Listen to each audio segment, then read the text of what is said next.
जय हिंद दोस्तों, कैसे हैं आप लोग। उम्मीद है अच्छे होंगे और अच्छे से तैयारी भी कर रहे होंगे। आप सभी की तैयारी को और बेहतर करने के लिए, इसमें वैल्यू एडिशन करने के लिए मैं 22 जुलाई 2023 का द हिंदू से संबंधित जितने भी हम इम्पोर्टेंट करंट अफेयर्स होते हैं उन सभी को हिंदी में लेकर के आ गया हूं। और आज ये वीडियो और ज़्यादा खास होने वाला है। और आप सभी से एक रिक्वेस्ट है कि आप लोग वीडियो को एक बार पूरा समझिएगा, देखिएगा। देखिए, जितना मेरे पास अभी, जैसा मेरे पास सिस्टम है, जितना मेरे पास इंफ्रास्ट्रक्चर है मेरे लिए, मेरे वीडियो के लिए, मैं उतना कर पा रहा हूँ।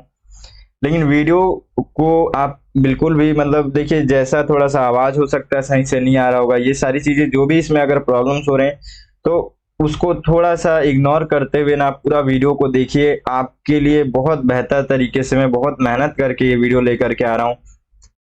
मैं दिल से ये चाहता हूँ कि आप सब तक, जितने हिंदी मीडियम वाले हैं, आप लोगों के पास ये चीज पहुंचे। क्योंकि जिस तरीके से ये मैं पूरा मतलब जो आईएएस का जिस तरीके से हम लोग को प्रिपरेशन करना चाहिए ना, मैं उस हिसाब से पूरा फोकस करके मैं लाने का पूरा कोशिश कर रहा हूँ। लगातार इसमें कुछ ना कुछ नया सुधार करता जा रहा हूँ। तो आप लोगों को जितना ज्यादा हो सके आप लोग इसका लाभ उठाइए। और आप लोगों को अगर कुछ और भी चीजें लगती हैं, कुछ गलत लगता है, तो आप उसको भी कमेंट करके बताइए, मैं उसको सुधार कर लूंगा। लेकिन आप लोग से रिक्वेस्ट है कि आप लोग पूरा वीडियो देखिए और अच्छे से अपना नोट्स बनाइए, अपना तैयारी कीजिए। क्योंकि ये जो वीडियो है ना, बहुत ज़्यादा इम्पोर्टेंट है। उस तरीके से अगर आप समझते हैं, एक बार लास्ट तक अगर वीडियो देखते हैं तो आपको क्लियर खुद आप समझ जाएंगे कि हाँ, रियल में बहुत अच्छे से वीडियो बनाया जा रहा है, बहुत मेहनत से बनाया जा रहा है मेरे थ्रू। देखिए, भले ही अब जितना जैसा रहेगा उसी हिसाब से धीरे धीरे और अच्छा होता जाएगा, है ना। लेकिन आप लोग उस चीज को इग्नोर करके, जो इसमें जो पॉइंट है, जो हम लोग को जो पढ़ना है ना, वो आपको मेरा आवाज कम से कम उतना तो क्लियर आवाज सुनाई दे रहा है, उतने में ही आप लोग अच्छे से पढ़िए। लेकिन पूरा इसका फायदा उठाए, जितना ज्यादा हो सके आप लोग, जितना ज्यादा हो सके आगे तक, जितना हिंदी मीडियम के बंदे हैं सभी के पास ये जरूर होना चाहिए। क्योंकि देखिए, एक बहुत बड़ा गैप था ये द हिंदू से संबंधित, जितने भी इंग्लिश में जो जिस तरीके से जो न्यूज़पेपर आते हैं उसमें हम लोग कहीं ना कहीं कमजोर थे। मैं उस चीजों को मैं दूर करने का यहाँ पे सोचा हूँ। इसी उद्देश्य से मैं इस वीडियो को इस तरीके से बना रहा हूँ। देखिए, रोज लेट भी हो जाता है मेरे वीडियो आने में, लेकिन मैं कोई कंजूसी नहीं करता। अपना जितना बेहतर हो सकता है मैं अपना कोशिश करता हूँ कितना बेहतर मैं कर सकूं। और जो करंट अफेयर्स हो पूरा अपने आईएएस ओरिएंटेड हो, यूपीएससी के ओरिएंटेड हो, स्टेट पीसीएस में इस तरीके से प्रश्न पूछा जाता है तो उसके ओरिएंटेड हो। तो इस तरीके से आपको मैं साथ में ले करके चलना चाह रहा हूँ। बस आप लोग भी उसका पूरा फुल, एक जैसे होता है ना कि जितना जो ये मेरा मेहनत है ना, 1 से 2 दिन लोग देखेंगे, क्योंकि करंट अफेयर्स है।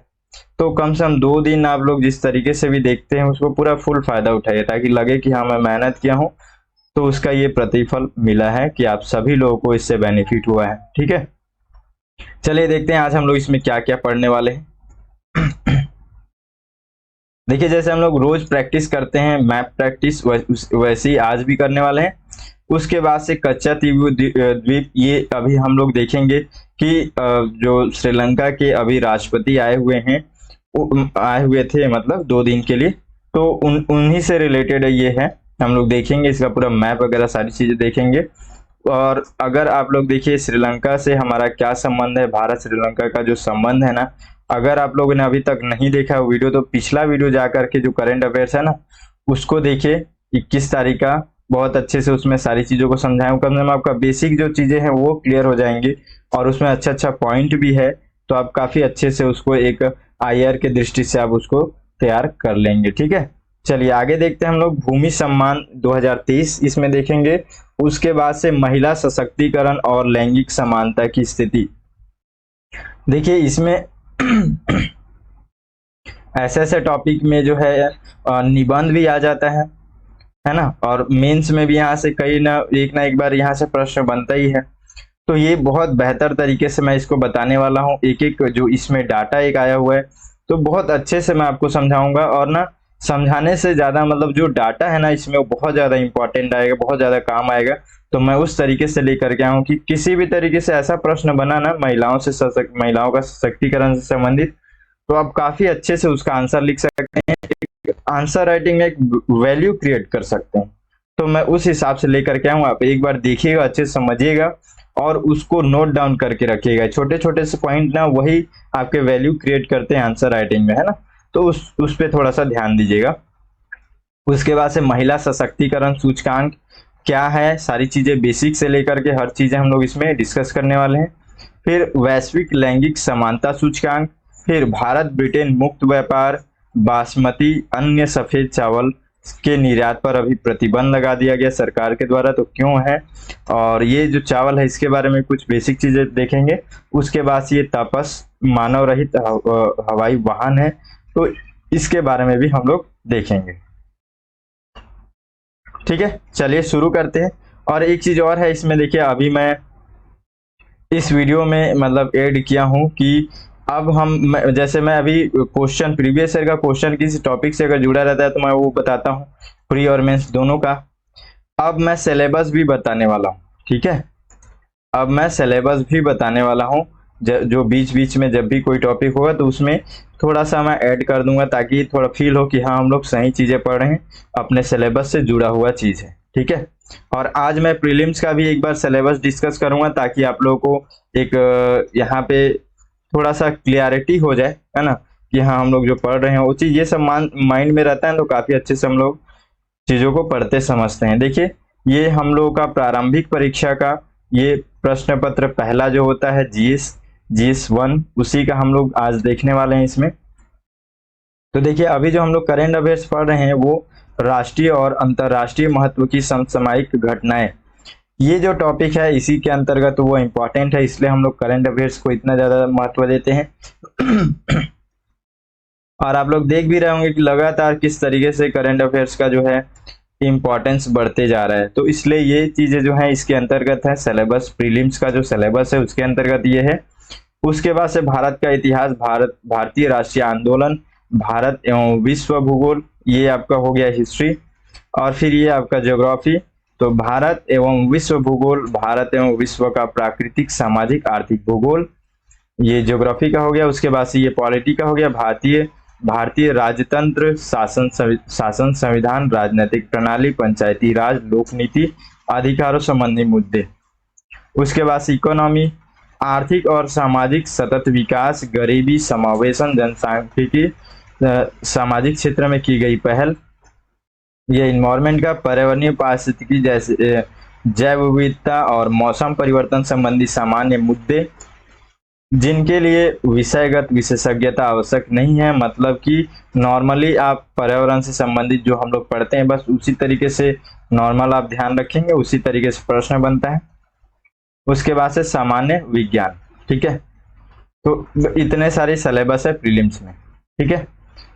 तो अब थोड़ा सा आपको फील हुआ होगा कि हाँ ये सिलेबस है, ये सब चीजें तो थोड़ा सा क्लियर रहता है। हो सकता है आप देखे होंगे, देख भी रहे होंगे, लेकिन नहीं देखे होंगे तो थोड़ा आपको और थोड़ा फोकस फील होगा। चलिए अब हम लोग टॉपिक पे आते हैं। देखिए आज हम लोग देखेंगे अंडमान निकोबार जो आइलैंड है उसके बारे में, थोड़ा सा बेसिक चीजों को ध्यान देंगे, क्योंकि प्रश्न इधर से भी बनता है। देखिए आप देखेंगे तो ये हमारे भारतीय क्षेत्र, ये जो है आप देख रहे हैं यहाँ पे हिंद महासागर के अंतर्गत में है, अंदर यहाँ पे है, ठीक है। भारत ये आपको दिख रहा होगा। तो आप इसको जब करीब से देखते हैं तो आपको दिखेगा कि सबसे पहले नॉर्थ अंडमान है ऊपरी क्षेत्र में, ठीक है। ऊपरी क्षेत्र में नॉर्थ अंडमान है, उसके बाद से मिडिल अंडमान है, उसके बाद से लोअर अंडमान है। इसको हम लोग साउथ अंडमान भी बोलते हैं, ठीक है। तो साउथ अंडमान जो है, साउथ अंडमान में ही पोर्ट ब्लेयर है, ये याद रखेंगे। जो अंडमान निकोबार द्वीप समूह का जो राजधानी है वो साउथ अंडमान में स्थित है, ठीक है। यहाँ से प्रश्न बनता है, इसलिए मैं आपको ये सारी चीजें बता रहा हूँ। ये पोर्ट ब्लेयर जो है इससे पूछा जाए यहाँ से तो साउथ अंडमान याद रखेंगे, ठीक है। उसके बाद से फिर और अगर साउथ अंडमान के और नीचे आएंगे तो आपको लिटिल अंडमान यहाँ पे दिखेगा, लिटिल अंडमान दिखेगा। उसके बाद से आपको यहाँ पे 10 डिग्री चैनल ये आपको दिखेगा यहाँ पे, ठीक है। बीच में देखिए यहाँ से एक प्रश्न बनता है, जैसे यहाँ पे आप देखेंगे कि ये 10 डिग्री जो यहाँ पे चैनल है उसके आप आगे देखेंगे, है ना, इधर यहाँ पे दक्षिणी क्षेत्र में अगर हम लोग बोले तो यहाँ पे आप देखते हैं तो कार निकोबार दिखेगा, है ना। तो इस तरीके से प्रश्न बनता है कि ये जो 10 डिग्री चैनल जो है वो किन दो द्वीपों को डिवाइड करता है? तो यहाँ पे आपको आएगा लिटिल अंडमान और कार निकोबार। ठीक है, इस तरीके से याद रखेंगे। उसके बाद से आप नीचे आते हैं यहाँ पे, तो आपको ये सारी और छोटे छोटे दिखेंगे, ये तरासा है ना, कैटचल, कैटकल, इस तरीके से भी आप कह सकते हैं।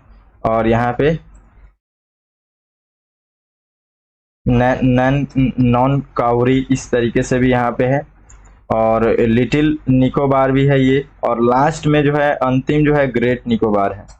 तो ग्रेट निकोबार जो है आखिरी है, आखिरी पॉइंट है, तो इसको याद रखेंगे। इसमें और भी बहुत सारी चीजें थी बताने के लिए, लेकिन मैं कभी और फिर से इसको लेकर के आऊँगा, तो उस समय मैं आपको और अच्छे से और डीपली तरीके से बताऊंगा।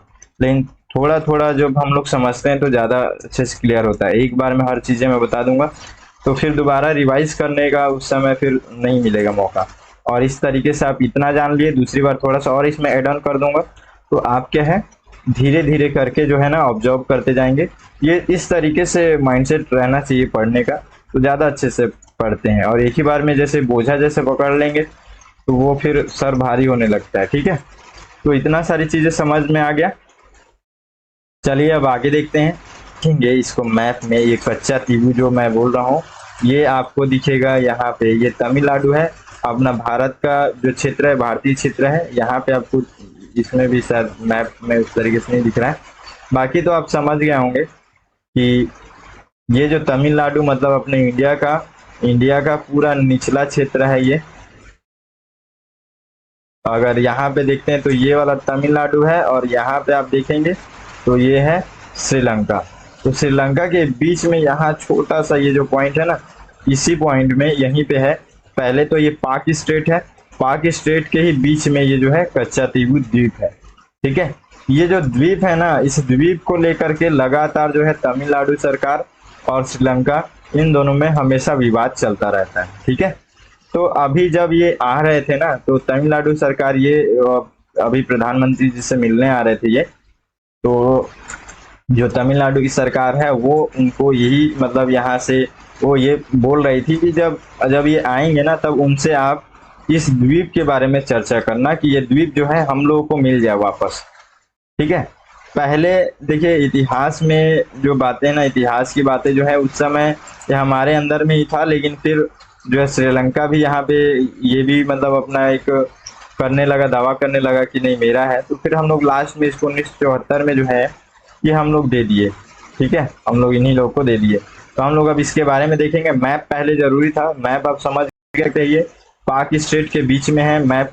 इस तरीके से प्रश्न आता है तो आप देखेंगे, देखिए रामेश्वरम है यहाँ पे, है ना, तो यहीं पे आप यहाँ पे देखेंगे, आप उसके जस्ट नीचे में आप देखेंगे तो ये वाला छोटा सा जो द्वीप है ना, यही द्वीप है कच्चा तीबू द्वीप। देखिए मामला क्या है ना, मामला यही है कि इस जगह पे जैसे यहाँ से मछुआरे जो जाते हैं तमिलनाडु के, वो लोग मछली पकड़ने के लिए जाते हैं, तो फिर यहाँ पे अब एक बीच में अगर छोटा सा टापू है, द्वीप है, तो उस जगह पे जाकर के वो लोग रुक जाते हैं, रेस्ट कर लेते हैं, थोड़ा सा जाली वगैरह सब सुखा लेते हैं। तो ऐसी स्थिति में क्या होता है कि जो श्रीलंका की यहाँ पे गवर्नमेंट जो है या श्रीलंका की जो पुलिस है वो इनको पकड़ के ले जाती है। तो इस कारण से लगातार जो है विवाद इस पे चल रहा है। तो ये हमारे को मैप की दृष्टि से थोड़ा सा याद रखना है।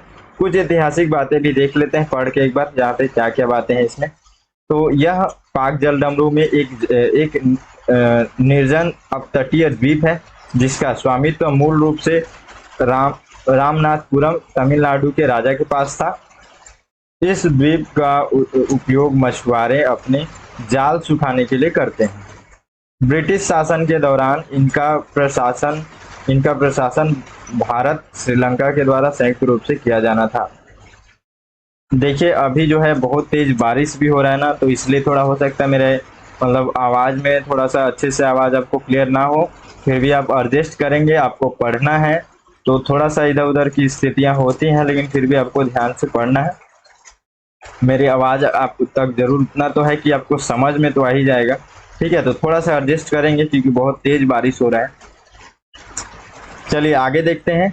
यहाँ पे 20वीं सदी की शुरुआत में श्रीलंका ने इस द्वीप पर क्षेत्रीय स्वामित्व का दावा किया। इसलिए 1974 में भारत ने एक संयुक्त समझौते के माध्यम से इस द्वीप को श्रीलंका को सौंप दिया।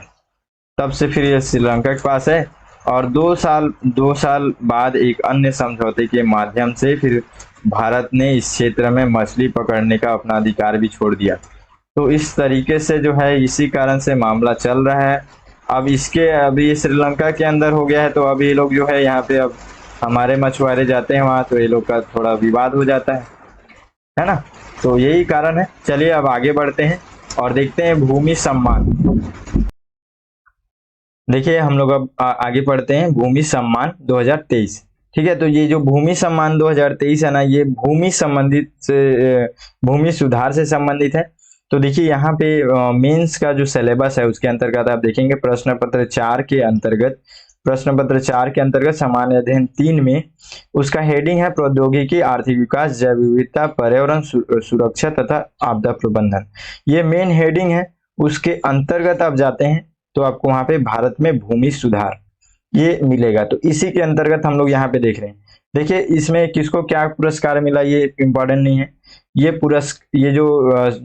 सम्मान है ना, ये सम्मान का उद्देश्य क्या है ये हम लोग को समझना है, ताकि हम लोग मेंस में वहां पे आंसर में जो की पॉइंट हो वो हम लोग यहाँ पे ऐड कर सकें, ताकि हमारा जो आंसर राइटिंग है उसका वैल्यू बढ़े। ठीक है, तो देखिए यहाँ पे ये जो सम्मान है, इस सम्मान को राष्ट्रपति के द्वारा दिया जाता है। ठीक है, और ये जो है केंद्रीय ग्रामीण विकास मंत्रालय के द्वारा इसका शुरुआत किया गया। ठीक है, तो देखिए यहाँ पे आयोजित एक समारोह में भूमि सम्मान ये प्रदान किया गया। और देखिए यहाँ पे डिजिटल इंडिया भूमि रिकॉर्ड आधुनिकीकरण कार्यक्रम, ठीक है, इसका शॉर्ट फॉर्म यहाँ पे है कि DLRMP के कार्यान्वयन में राज्य और जिलों की उपलब्धियों की पहचानने और उसको प्रोत्साहित करने के लिए दिया जाता है। इसका सबसे मुख्य जो उद्देश्य है भूमि सम्मान, तो ये कहीं ना कहीं जो है ना, भूमि को डिजिटलाइजेशन करने का जो एक वो है ना, मतलब एक तरीके से सारी चीजों को, भूमि रिकॉर्ड जो है ना उसको डिजिटल तरीके से रखने का अब यहाँ पे उसके लिए बढ़ावा दिया जा रहा है, ताकि सभी लोग जो है हर एक राज्य में जितने भी जमीनें हैं, भूमियां जो हैं, उन सभी को डिजिटल तरीके से धीरे धीरे करके हम लोग पूरा उसका रिकॉर्ड रखें। ठीक है, तो उससे क्या होगा, बहुत सारी चीजें, उससे कार्य हमारे आसान हो जाएंगे। तो उसी का प्रोत्साहन देने के लिए यहाँ पे ये काम किया जा रहा है। ठीक है, देखिए आगे केंद्रीय ग्रामीण विकास मंत्रालय के द्वारा शुरू की गई है ये। ठीक है, एक प्रतिष्ठित पुरस्कार योजना है और ये 1 अप्रैल 2016 को शुरू किया गया। केंद्र सरकार का यहाँ पे 100% वित्त पोषण होता है, याद रखेंगे। और उसके बाद से देखिए ये पुरस्कार जो है भारत के राष्ट्रपति के द्वारा राज्य सचिवों और जिला कलेक्टर को उनकी टीमों के साथ प्रदान किया जाता है, जिन्होंने ये DILRMP, ये इसी का शॉर्ट फॉर्म जो है, के मुख्य घटकों की परिपूर्णता में उत्कृष्ट प्रदर्शन किया है उन्हीं को। अब देखिए कि इनको कौन कौन से काम के लिए जो है पुरस्कार दिया जाता है उसको ध्यान रखेंगे। देखिए भूमि अभिलेखों का कंप्यूटरीकरण, इसके कारण से भू संपत्ति मानचित्रों का डिजिटलीकरण, इसके कारण से स्थानिक डेटा का एकीकरण, इसके कारण से आधुनिक तकनीक का उपयोग कर सर्वेक्षण, इसके लिए फिर यहाँ पे पंजीकरण का कंप्यूटरीकरण। ठीक है, तो इन सभी कार्यों के लिए जो है इनको सम्मान, एक प्रोत्साहन दिया जाता है।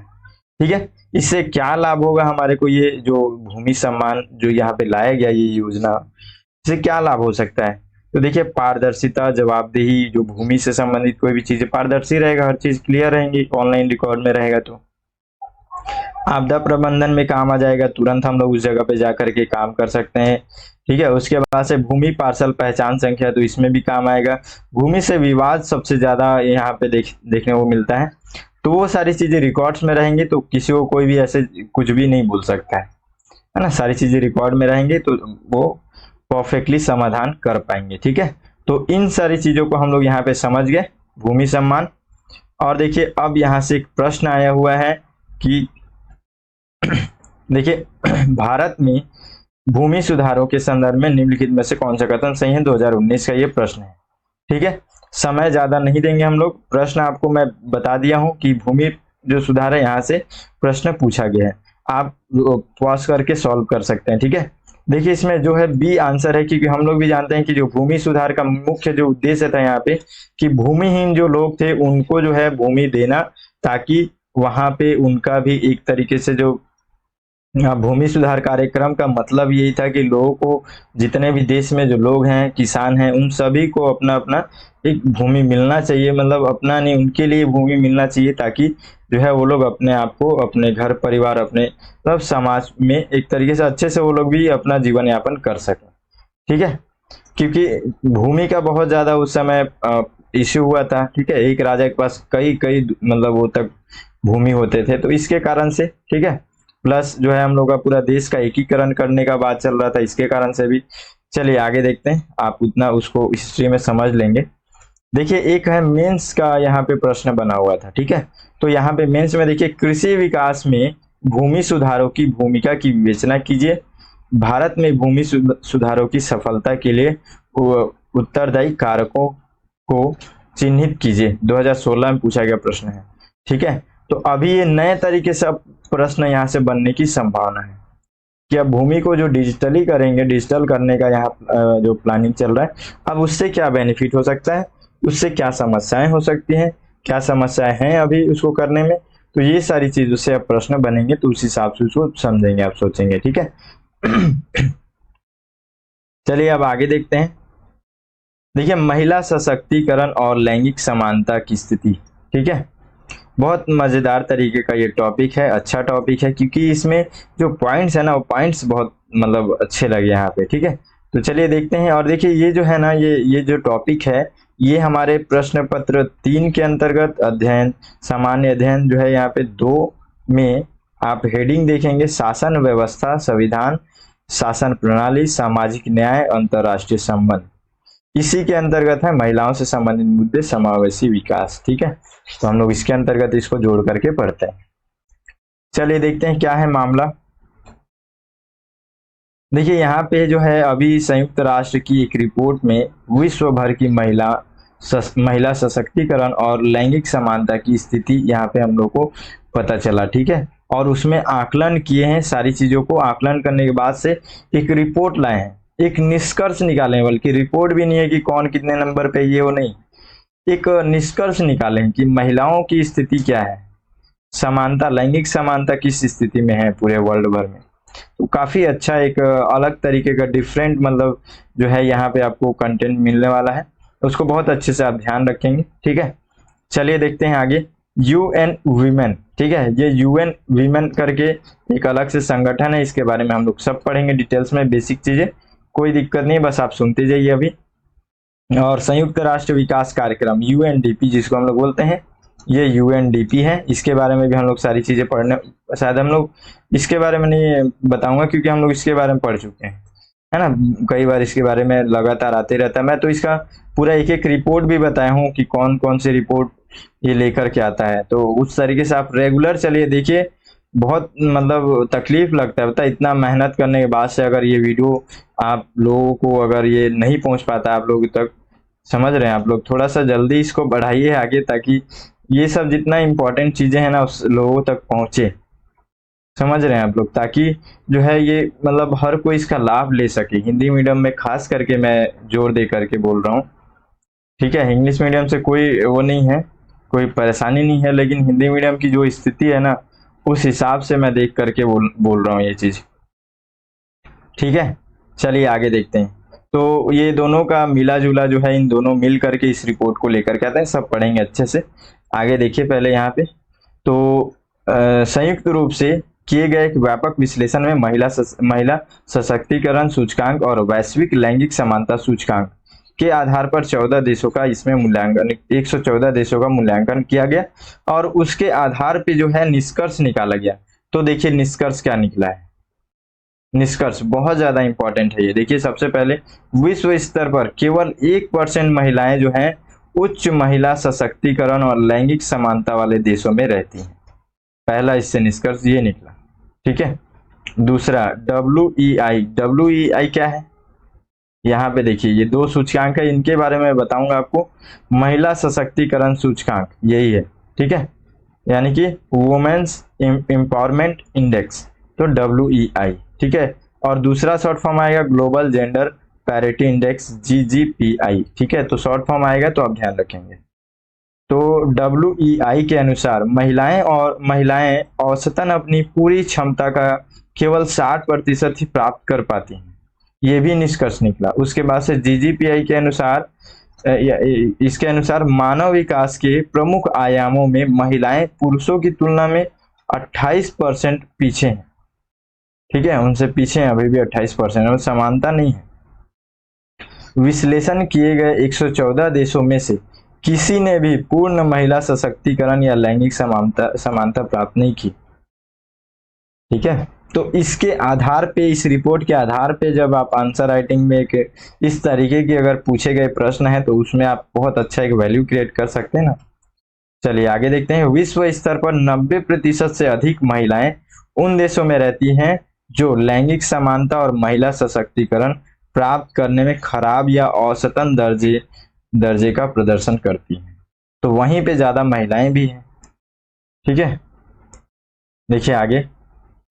केवल लैंगिक समानता ही महिला सशक्तिकरण की गारंटी नहीं देती। ठीक है, तो ये छोटा छोटा सा निष्कर्ष भले ही आपको अभी महसूस ना हो, लेकिन अगर आप जब इस तरीके के प्रश्न को फेस करेंगे तब आपको लगेगा कि हाँ ये कितना इंपॉर्टेंट जो ये पॉइंट्स मिल रहे हैं, ये इसलिए लिख करके रखिए इसको। ठीक है, तो ये जरूरी नहीं है, यहाँ पे इस रिपोर्ट के द्वारा बताया जा रहा है कि जरूरी नहीं है कि अगर लैंगिक समानता हो, ठीक है, मतलब स्त्री पुरुष समान हो तो वहां पे जो है सशक्तिकरण भी होगा, ये जरूरी नहीं है।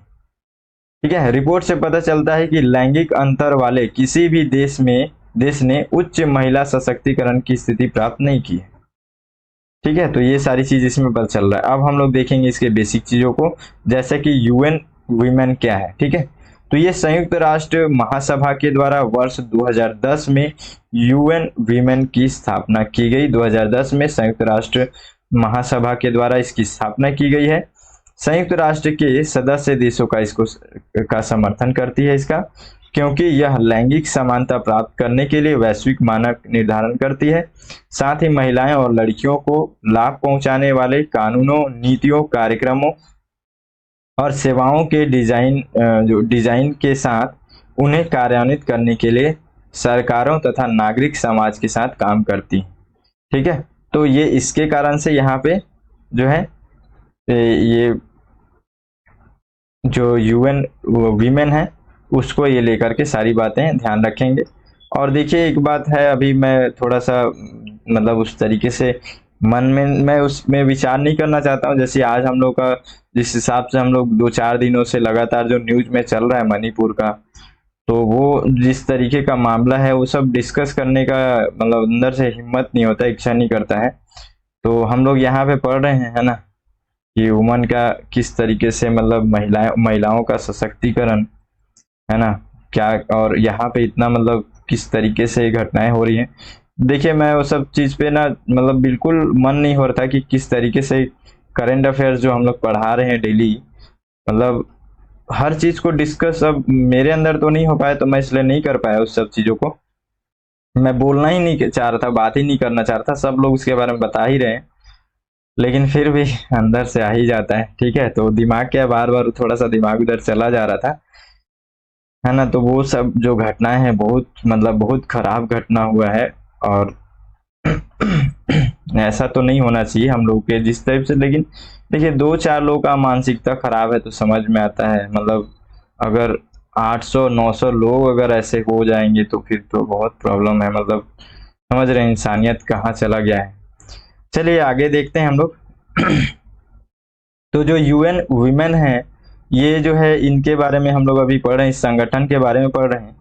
तो इसके अंतर्गत आप देखेंगे कि 4 प्रमुख ये लोग की एक रणनीतिक प्राथमिकताएं हैं जिन पे ध्यान दे करके लोग रिपोर्ट्स तैयार करते हैं। तो क्या क्या है?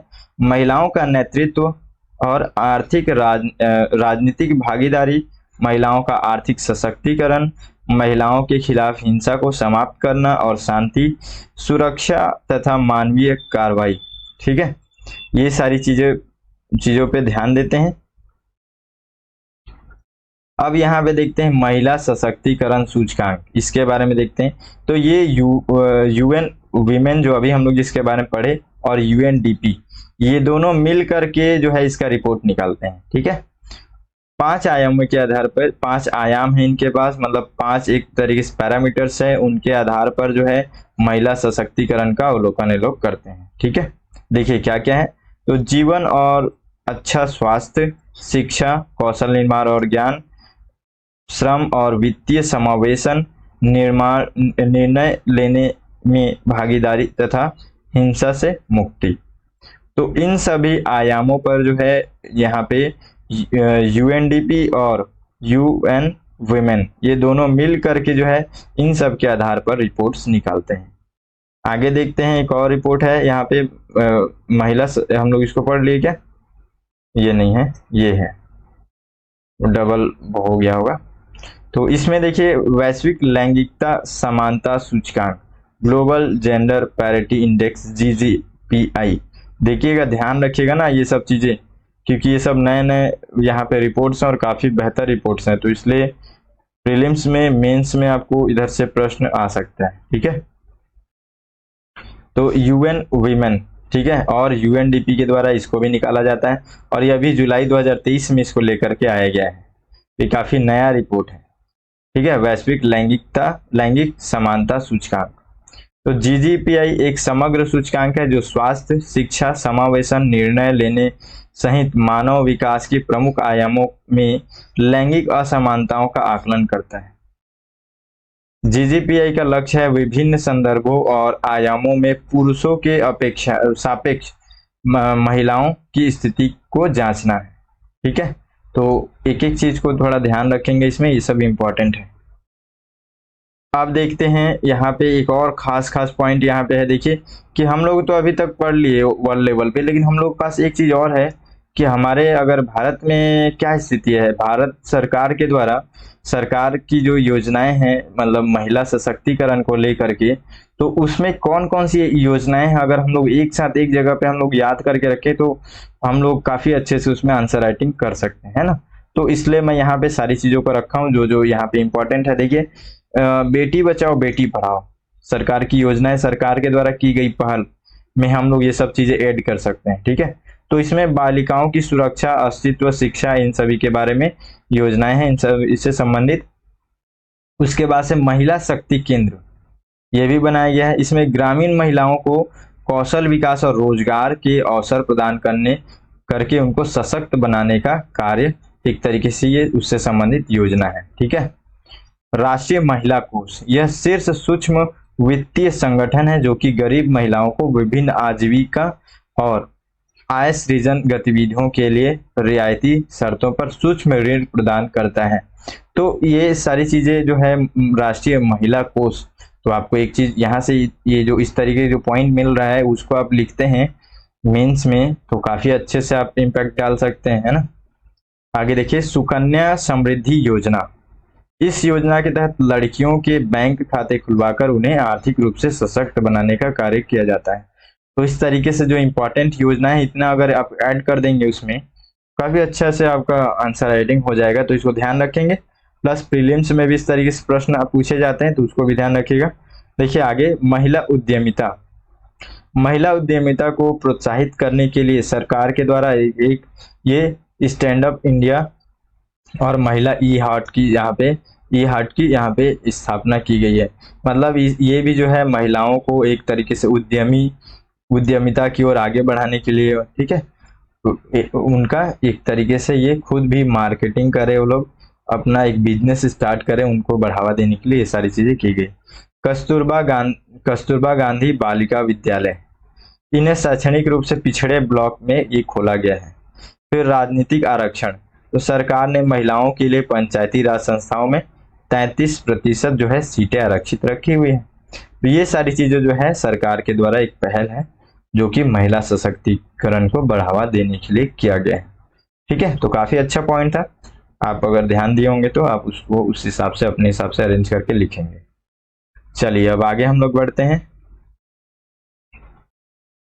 देखिए यहाँ से एक प्रश्न पूछा गया है, निम्नलिखित में से कौन विश्व के देशों के लिए सार्वभौमिक लैंगिक अंतराल सूचकांक, ग्लोबल जेंडर गैप इंडेक्स, देखिए मैं इसके बारे में आपको बताया हूँ, काफी अच्छे से बताया हूँ। तो आपको अगर याद होगा तो ठीक है, तो ये सब चीज़ों पे ध्यान दीजिए, ठीक है। 2017 में पूछा गया प्रश्न। तो यहाँ पे जो ग्लोबल जेंडर इंडेक्स है कौन लेकर के आता है, इस तरीके से प्रश्न पूछा गया 2017 में। तो वैश्विक आर्थिक मंच है, विश्व आर्थिक मंच है, याद रखिएगा। और मैं ये सब बताया हुआ हूँ, अगर आप ध्यान रखे होंगे तो। अब देखते हैं हम लोग ब्रिटेन, जो भारत ब्रिटेन मुक्त व्यापार जो है, ठीक है।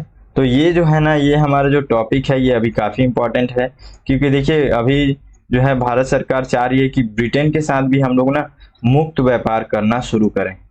यानी कि अभी मैं इससे पहले पढ़ाया था ना, फ्री ट्रेड एग्रीमेंट, FTA पढ़ाया था आपको। तो वही चीजें अभी यहाँ पे भी जो है भारत सरकार कोशिश करी कि ब्रिटेन के साथ ये सारी चीजें हम लोग कर सकें, ठीक है।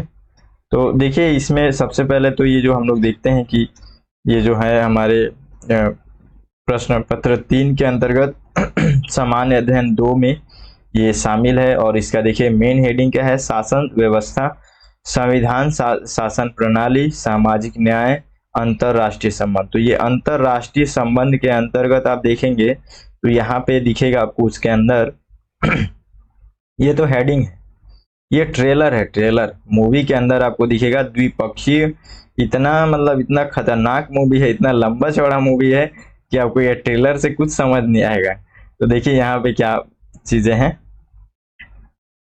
द्विपक्षीय, क्षेत्रीय और वैश्विक समूह और भारत से संबंधित और अथवा सब इसमें जुड़ा हुआ है। तो भारत के हितों को प्रभावित करने वाले करार, यानी कि अगर वर्ल्ड के लेवल पे अगर हम लोग सिलेबस को डिफाइन करें तो एक छोटा सा की पॉइंट बस याद रखिए, बस एक ही पॉइंट, ये इतना लंबा चौड़ा मैं इसको पढ़ के बता दूंगा, ठीक है, लेकिन एक ही पॉइंट बस, ठीक है। क्या पॉइंट, अगर हमारे भारत को कोई सा भी देश का संगठन, कोई सा भी देश का संगठन किसी भी तरीके से प्रभावित करती है, नेगेटिव हो पॉजिटिव हो, वो हमारे लिए इंपॉर्टेंट है। अब ऐसे में तो बहुत सारे हैं, हाँ बहुत सारे हैं और हम लोग पढ़ना पड़ेगा और कोई रास्ता नहीं है। ये कर सकते हैं कि हम लोग देख सकते हैं, जैसे अब कोई भी घटनाएं कितनी इंपॉर्टेंट है उस हिसाब से हम लोग उसको वैल्यू देते हैं, तो यही कर सकते हैं। लेकिन रियल में जो मैं आपको बताया वो एक ही पॉइंट, की पॉइंट यही है कि अगर जैसे अभी देखिए ब्रिटेन के साथ हम लोग मुक्त व्यापार करें तो हमारे व्यापार में ये कभी ना कहीं जो है हमारे लिए बहुत ज्यादा इंपॉर्टेंस है। इसका एक एक चीज मैं पढ़ाऊंगा पूरा मेंस की दृष्टि से, है ना, सारी चीजों को मैं आपको बताने वाला हूँ इसमें। लेकिन हम लोग को सोचना कैसे है इसमें, तो मेन की पॉइंट वही है कि कितना कौन प्रभावित कर रहा है, और जो जितना प्रभावित कर रहा है उसको उस हिसाब से उतना इंपॉर्टेंस दे करके उसके बारे में पढ़ना है, ठीक है। तो यहाँ पे वही बोला जा रहा है कि भारत के हितों को प्रभावित करने वाले करार, भारत के हितों, भारतीय परिदृश्य पर विकसित तथा विकासशील देशों की नीतियों तथा राजनीति का प्रभाव। तो ये सारी चीजें टॉपिक के अंतर्गत है, ठीक है। चलिए अब आगे पढ़ते हैं। भारत और ब्रिटेन, वर्तमान में भारत ब्रिटेन मुक्त व्यापार समझौते FTA के लिए यहाँ पे लगातार चर्चाएं कर रहे हैं, लेकिन ना ये जो इनका जो एक व्यापार है ना काफी थोड़ा सा विवादास्पद तरीके से है, क्योंकि कुछ मुद्दे ऐसे हैं जिसमें हम लोग खुद भी सहमत नहीं हो पा रहे हैं, तो विचार कर रहे हैं, और ये लोग के साथ भी वही स्थिति है, ठीक है। तो देखिए आगे बढ़ते हैं। व्यापक व्यापार सौदा भारत के लिए अत्यधिक महत्व रखता है, क्योंकि देखिए इसमें क्या क्या है, यूरोपीय संघ है और साथ में यूरोपीय संघ का ये यूरोपीय मुक्त व्यापार संघ, ठीक है, ये देश है इसमें। अब इस देश के अंतर्गत देखिए जैसे कि ये है आइसलैंड, ठीक है, और लिंक्टेनस्टीन, फिर नॉर्वे, फिर स्विट्जरलैंड।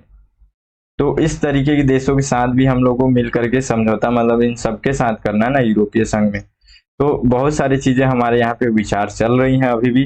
कुछ ऐसे विवाद जो मुद्दा है जो कहीं ना कहीं विवादों में लगातार रह रहा है, मतलब एक दूसरे में जो है ना वो क्या बोलते हैं, सिमिलैरिटी नहीं बन पा रही, इसलिए थोड़ा सा रुका हुआ है मामला ये। तो हम लोग देखते हैं कि वो मामला क्या है, क्या मुद्दा है। तो देखिए सबसे पहले यहाँ पे बौद्धिक संपदा का अधिकार। ये बौद्धिक संपदा का अधिकार का मतलब क्या है, एक सिंपल सा भाषा में आपको बताऊं तो अभी हम लोग GI टैग से संबंधित जो मुद्दा पढ़े थे पेप्सिको का, चिप्स वाला मुद्दा याद है, गुजरात वाला। तो अभी आप देखे होंगे कि लगातार किस राज्य का रसगुल्ला तो किसी राज्य का कोई मिठाई हो गया, चाहे कोई कहीं का चप्पल हो गया, बहुत सारा न्यूज में आ रहा है कि इसको जीआई टैग, उसको जीआई टैग मिल रहा है। तो जीआई टैग का विशेषता था कि वहां पे जहाँ पे जो स्थान पे वो यूनिक है, उस स्थान का यूनिक है, इंपॉर्टेंस रखता है, उस क्षेत्र का इंपॉर्टेंस रखता है, उस क्षेत्र के लिए बहुत ज्यादा इंपॉर्टेंस है, उसका एक वैल्यू क्रिएट करता है उस क्षेत्र में। तो वैसे चीजों को हम लोग उस जगह का जीआई टैग दे देते थे, है ना। तो यहाँ पे उसी चीज के लिए एक हमारे में विवाद बना हुआ है ब्रिटेन के साथ मुक्त व्यापार करने में, कि बौद्धिक संपदा अधिकार जो है, यानी कि बौद्धिक संपदा अधिकार में भारत जीवन रक्षक जेनरिक दवाओं से उत्पन्न जो उत्पादन पर कोई भी समझौता नहीं करना चाहता है। तो यहाँ पे जो है ना, हम लोग का जो जेनरिक दवाएं हैं, मतलब तो उस पे जो है हम लोग जो है इनसे समझौता नहीं करना चाह रहे हैं इसके उत्पादन पर, ठीक है। तो हम लोग को कहीं ना कहीं इससे छोड़ करके सोचना पड़ेगा, तो इसलिए ये एक विवाद बना हुआ है, पहला।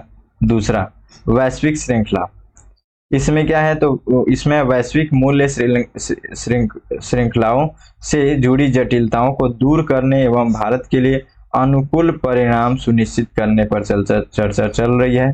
तो ये भी एक इसके अंतर्गत है कि वैश्विक मूल्य जो श्रृंखला है, मतलब जो जब उसके साथ व्यापार करना है तो किस तरीके से जो हमारा श्रृंखला रखे, मूल्य पैसे का, जो हमारा सामान रहेगा, आदान प्रदान जो सामान होगा, बिजनेस होगा, उन सभी चीजों को लेकर के यहाँ पे विचार चल रहा है। उसके बाद से डिजिटल व्यापार, इसके बारे में, तो डिजिटल व्यापार और डेटा संरक्षण के क्षेत्र में भारत के द्वारा अभी अपने घरेलू कानूनों का बहुत ज्यादा मजबूत करने की जरूरत है, तो इस कारण से भी थोड़ा सा अटका हुआ है मामला। फिर उत्पत्ति के नियम, ये उत्पत्ति का नियम फिर से वही जो किसी उत्पाद पर राष्ट्रीय स्रोत निर्धारित करता है। तो एफटीए वार्ता में एक ये विवादास्पद मुद्दा रहा है। ये व्यापार वार्ताओं हेतु महत्वपूर्ण है क्योंकि देश आयात के स्रोत के आधार पर उत्पादों पर शुल्क या प्रतिबंध लगाते हैं, तो इसलिए भी ये इंपॉर्टेंट हो गया है ना। तो ये सारे टॉपिक हैं इसमें। देखिए अब जो है हम लोग का, अगर जो भारत जो है ब्रिटेन के साथ एफटीए का समझौता करना चाह रही है तो उसका क्या महत्व है, ये भी तो हम लोग को जानना जरूरी है ना। तो देखते हैं क्या है। तो वस्तुओं का निर्यात को बढ़ाने के लिए, यानी कि ब्रिटेन के साथ व्यापार सौदे में वस्त्र, चमड़े का सामान, जूते जैसे व्यापक स्तर पर यहाँ पे रोजगार उत्पन्न करने वाले क्षेत्रों में निर्यात को बढ़ावा देना चाहती है। उसके बाद से भारत की 56 समुद्री इकाइयों की को यहाँ पे मान्यता मिलने से समुद्री उत्पादों के निर्यात में भी एक भारी उछाल आने की उम्मीद है। तो इसके कारण से उसके लिए मार्केट देखना है। यह एक अधिक उदार, सुविधाजनक और प्रतिस्पर्धी सेवा व्यवस्था है, तो इसलिए भी इम्पोर्टेंट हो गया है। फिर वर्चुअल सेवाओं सहित आईटी, नर्सिंग, शिक्षा, स्वास्थ्य सेवा जैसे क्षेत्रों में निर्यात बढ़ाने की भी काफी संभावनाएं दिख रही हैं ब्रिटेन के साथ, तो इसलिए हम लोग ये सब चीजें कर रहे हैं, ठीक है। देखिए यहाँ पे रणनीतिक लाभ भी है। कैसे? ब्रिटेन एक संयुक्त राष्ट्र सुरक्षा परिषद का स्थायी सदस्य है ये, ठीक है। तो ये स्थायी सदस्य है, इसके कारण से क्या हो जाएगा कि हम लोगों के साथ जितने भी विवाद है, जैसे कि वास्तविक नियंत्रण रेखा एलएसी, इसको लेकर के लगातार हमारा चीन के साथ विवाद चल रहा है। तो अगर हम लोग कहीं ना कहीं जो है ब्रिटेन के साथ थोड़ा सा अच्छा व्यवहार रखेंगे, व्यापारिक संबंध अगर अच्छा बन जाएगा, तो क्या होगा कि जब भी इससे संबंधित कोई भी ऐसा मुद्दा होगा ना, तो हम लोग ब्रिटेन के साथ मिल करके, ब्रिटेन की सहायता से जो है हम लोग यूएन, ये जो है संयुक्त राष्ट्र सुरक्षा परिषद जो है, इसमें हम लोग अपने बातों को रख सकते हैं। तो एक प्रभाव वहां से एक प्रभावी तरीके से कर सकते हैं, क्योंकि क्या है, वो स्थायी सदस्य खुद ब्रिटेन है ना। तो इसके कारण से भी हम लोग इसके साथ जुड़ना चाह रहे हैं। तो लद्दाख क्षेत्र में चीन का गतिरोधी ये और प्लस यूएनएससी में स्थायी सीट के दावे जैसे वैश्विक मुद्दे पर ब्रिटेन का समर्थन मिलेगा। तो ये सारी चीजों के कारण से हम लोग जो है ब्रिटेन के साथ जुड़ना चाह रहे हैं, ठीक है। देखिए मुक्त व्यापार समझौता एक बार पहले बताया था, एक बार फिर से यहाँ पे देख लेते हैं। ये दो या दो से अधिक देशों के बीच आयात निर्यात की बाधाओं को कम करने के लिए एक समझौता है। मुक्त व्यापार नीति के तहत वस्तुओं और सेवाओं को अंतर्राष्ट्रीय सीमाओं के पार बहुत कम या बिना किसी सरकारी टैरिफ, कोटा, सब्सिडी या विनिमय के साथ खरीदा या बेचा जा सकता है। मुक्त व्यापार की अवधारणा व्यापार संरक्षणवाद या आर्थिक अलगाववाद के विपरीत है। ये एफटीए को अधिमान्य व्यापार समझौता, मैं इसको भी बताया था, व्यापक आर्थिक समझौता, ठीक है, व्यापक आर्थिक साझेदारी, सेपा, ये सब इन्हीं के जैसा, सेम इसी के जैसा ये भी है, वही बताना चाह रहा है इसमें, ठीक है। तो इसी के जैसा ये वर्गीकृत किया जा सकता है। तो मुक्त व्यापार समझौता क्या है ये समझ गए। अब देखिए ब्रिटेन और भारत और ब्रिटेन के साथ व्यापारिक संबंध कैसा है हमारा। तो ये क्या है, पॉइंट है जिसमें वैल्यू क्रिएट कर सकते हैं हम लोग मेंस राइटिंग में, ठीक है। तो इसलिए हम लोग को जानना जरूर, तभी तो हमारे को पता चलेगा ना कि कौन देश कितना इंपॉर्टेंस रखता है हमारे लिए, तो इसी से तो पता चलेगा। देखिए वर्ष 2007 से लेकर के 2019 के बीच में भारत और ब्रिटेन के बीच व्यापार लगभग दोगुने से अधिक हुआ है यहाँ पे। तो इससे पता चला कि हाँ एक इम्पोर्टेंस है हमारे लिए। आगे देखिए, भारत वर्ष 2022 के अंत तक ब्रिटेन का 12वां सबसे बड़ा जो है व्यापारिक भागीदार भी था।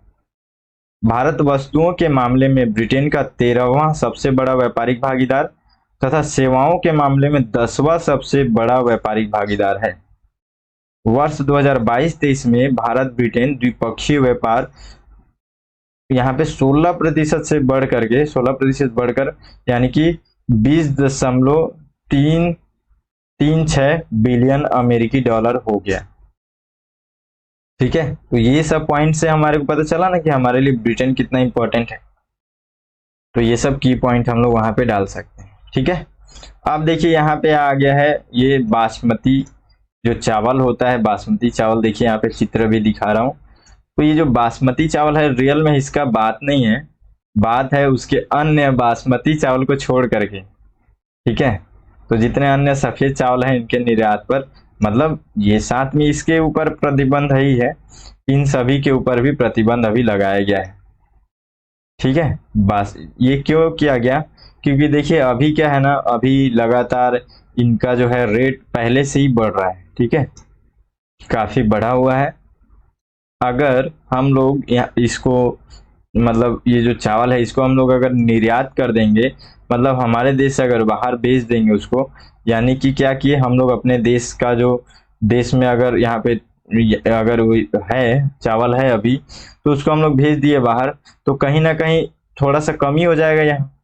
और यहाँ कमी होने की वजह से अगर कहीं ऐसा हुआ कि मांग तो हमारे बहुत ज्यादा है ही है हमारे देश में, तो उस हिसाब से अगर थोड़ा सा भी और कमी हुआ, अगर मांग बढ़ा तो फिर जो थोड़ा बहुत तो प्राइस बढ़ा ही हुआ है और अधिक बढ़ने लग जाएगा, तो उसको फिर मैनेज करना मुश्किल हो जाएगा। तो इसलिए जो है यहाँ पे सरकार पहले से नियम बना करके अपना चल रही है, पूरा नीति बना करके चल रही है कि भाई अभी नहीं, अभी रोक देते हैं इसको, ठीक है। तो यही है इसके साथ। तो कुछ कुछ बातें हैं इससे संबंधित, उसको देखते हैं हम लोग। केंद्रीय वाणिज्य मंत्रालय के तहत विदेशी व्यापार महानिदेशालय ने बासमती के अलावा अन्य सफेद चावल के निर्यात पर प्रतिबंध की घोषणा की है, जो तुरंत लागू होगा और छूट केवल तभी दी जाएगी जब जहाज पर गैर बासमती चावल की यहाँ पे लोडिंग शुरू हो गई हो। भारत दुनिया का दूसरा सबसे बड़ा उत्पादक है, मोस्ट इंपॉर्टेंट है, याद रखिएगा। आजकल ये सब एक एक ऐसे पॉइंट में पूछ ले रहा है बीच बीच में। तो भारत दुनिया का दूसरा सबसे बड़ा यहाँ पे उत्पादक और चावल का सबसे बड़ा निर्यातक है, ठीक है। भारत याद रखिएगा, चावल का सबसे बड़ा दूसरा सबसे बड़ा उत्पादक है, क्योंकि उत्पादक जो है यहाँ पे वो चीन है, ठीक है। तो चाइना जो है वो पहले नंबर पे, हम लोग दूसरे नंबर पे हैं, और चावल का अगर निर्यात करने में है तो ये हम लोग पहले नंबर पे हैं। फिर पॉलिश चावल और बासमती चावल भारत में कुल चावल निर्यात का लगभग 55% जो है हिस्सा है। तो सोच लीजिए इस तरीके का इसका मांग है। वैश्विक चावल व्यापार में भारत की 40% हिस्सेदारी है चावल में, पूरा वर्ल्ड लेवल पे हमारी। वर्तमान में भू राजनीतिक स्थिति कारण से चावल की अंतर्राष्ट्रीय कीमत आकर्षक थी, जिससे पिछले वर्ष की तुलना में चावल का अधिक निर्यात हुआ। तो अभी मांग अधिक था और ज़्यादा निर्यात भी अधिक ही हुआ है ना। उसी के बारे में, चावल के बारे में छोटा सा बेसिक चीज़ें देख लेते हैं। यह मूल रूप से भारत में एक खरीफ फसल है, ठीक है। तो हम लोग इसको खरीफ फसल के अंतर्गत रखते हैं। और देखिए इसको 25 डिग्री सेल्सियस का तापमान चाहिए और 100 सेंटीमीटर से अधिक वर्षा चाहिए। बस 3 चीज को ध्यान रखिएगा, 3 चीज में जो है मस्त मजे से चावल हो जाता है हमारे देश में, ठीक है। आगे देखते हैं अब हम लोग का, ये लास्ट है बस, ये है तापस मानव रहित हवाई वाहन। पढ़ते हैं इसके बारे में। तापस यानी कि हवाई निगरानी के लिए सामरिक हवाई प्लेटफॉर्म, मानव रहित हवाई वाहन जिसको यूवी भी कहते हैं, ठीक है। ये ये भी अभी न्यूज में था, क्योंकि इसका जो है अभी यहाँ पे एक बार चेक किए थे इसको, मतलब बन गया है, रेडी है, ठीक है।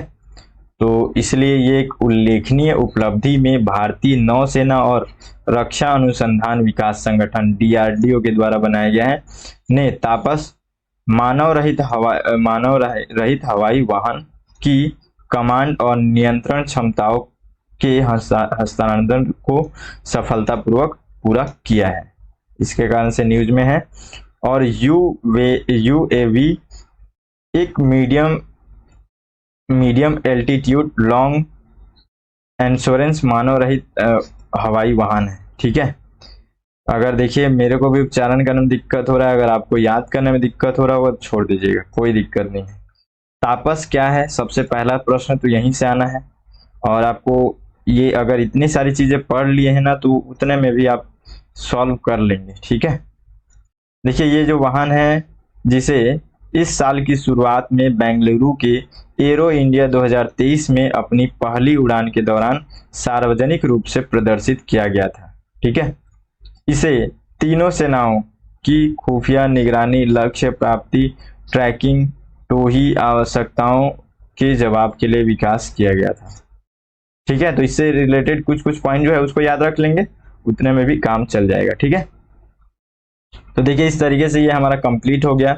आप सभी से निवेदन है कि देखिए जितना भी इसमें इम्पोर्टेंट टॉपिक है वो हर किसी के, आप सभी के काम है, खास करके हिंदी मीडियम वालों के लिए, ठीक है। तो आप लोग जितना ज़्यादा हो सके इसको अपने दोस्त यार जो भी उनको शेयर कर दीजिए, ताकि वो लोग इसका हेल्प ले सकें, ठीक है। क्योंकि हर दिन फिर ये रोज आना है तो बर्डन हो जाएगा। आज के आज में अगर वो लोग कर लेते हैं ज़्यादा अच्छा रहेगा। और आप भी पूरा कंप्लीट अच्छे से अपना जो है नोट्स बनाइए और अच्छे से स्टडी कीजिए, ठीक है।